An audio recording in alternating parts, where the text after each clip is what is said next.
Part C, find the average value of f on the interval -1 to 1. So the average value of a function over an interval is just going to be, so let's just write average. The average value of our function is just going to be the integral over the interval, -1 to 1 of f of x, d of x, divided by our change in x. So divided by, sorry, this is from -1 to 1.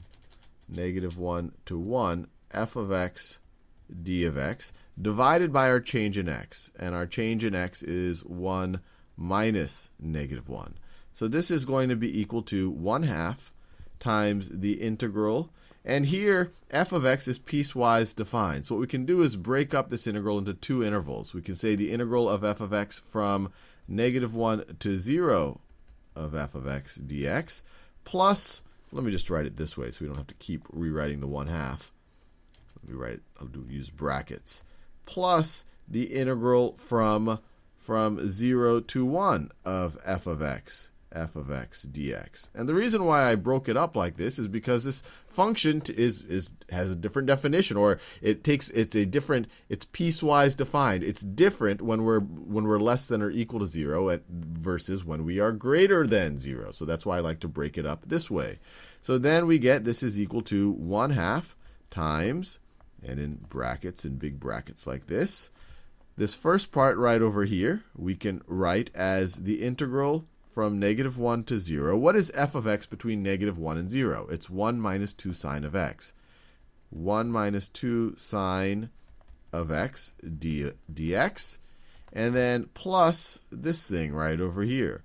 Plus the integral from 0 to 1. And what is our function when it's between 0 and 1? It's e to the -4x. E to the -4x dx. And now we can do each of these integrals separately.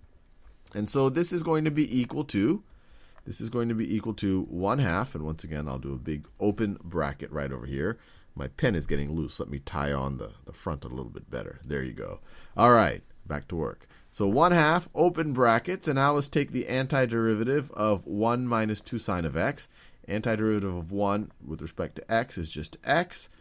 -2 sine of x. Well, the derivative of cosine of x is negative sine of x. So this is just going to be 2 cosine of x. And you can verify that. Derivative of cosine of x is negative sine of x. You have the 2 out front, so it's -2 sine of x. So we're going to evaluate that at 0 and at -1.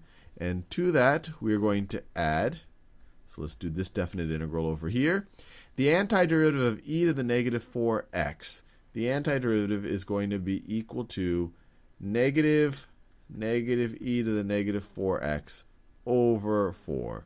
And the way you realize that is if you had just if this was just an e to the x, then its antiderivative would just be e to the x. If you have an e to the -4x, then you know that whatever its antiderivative is going to be essentially an e to the -4x. But when you take its derivative, you're going to have to take the derivative of the -4x part because of the chain rule. And so you're going to have a -4 that comes out. But we don't see a -4 over here. We don't see a -4 here, so we're obviously going to have to divide by a -4, so it cancels out. Another way to think about it is we could have rewritten this thing. So this is equal to e to the -4x dx. This is exactly what our problem is, what we need to take the definite integral. And so that it becomes completely clear, so that the derivative of this thing is sitting around here, we could put a -4 over here, but you can't just willy-nilly throw a -4 there. You would have to put a -1/4 outside of it in order for it to be, -1/4 times -4, you're just multiplying by 1, which doesn't change the value. And then here you'd clearly see that this right over here is the derivative of e to the -4x. So you'd have e to the -4x. The antiderivative of this is e to the -4x, and then you have this -1/4 over here. So either way, hopefully that makes sense. We go into more detail of that earlier in the calculus playlist. So then this is we're going to evaluate it at 1 and at 0. Evaluate it at 1 and at 0. And then we want to close the brackets. And so what do we have here? This is equal to 1/2. Once again, open the brackets. If you evaluate all of this at 0, you get 0 plus 2 cosine of 0. Cosine of 0 is 1, so you just get a 2 when you evaluate it at the 0. So you get a 2, and then from that we want to subtract whatever we get when we evaluate it at negative 1. We want to subtract negative 1 plus 2 cosine of negative 1, plus 2 cosine of negative 1. So that's this whole thing right over here evaluates to this whole thing right over there. And then we have plus, we want to evaluate this at 1. So this gives us negative e to the negative 4. 4 times 1 is just, or negative 4x when x is 1 is negative 4 over 4.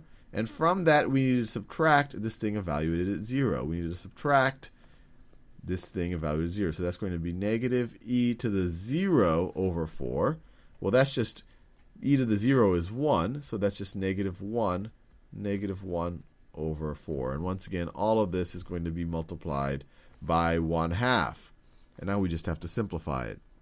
So this is equal to, well, I'll just still throw out the 1/2 here. This is equal to 1/2 times, so I'll do this in a new color here. Let me do it in, well, I don't have too many new colors. Okay, so this is equal to 2 plus 1. So this and this together is going to be equal to 3.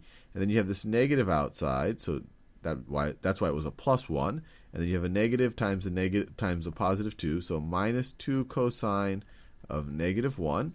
And then you have plus, or maybe I should say minus e to the negative 4 over 4. And then you have plus 1/4. And then we want to close our brackets. And then we could do one last step of simplification here. 3, we could add the 3 to the 1/4. 3 is the same thing as 12 over 4. 12 over 4 plus 1/4 is 13/4. So you have 13/4 minus 2 cosine of negative 1 minus e to the negative 4 over 4. And then, of course, you have your 1/2 sitting out here. And it's not the most beautiful or simple thing, but this is our answer. This is the average value of f of x over that interval.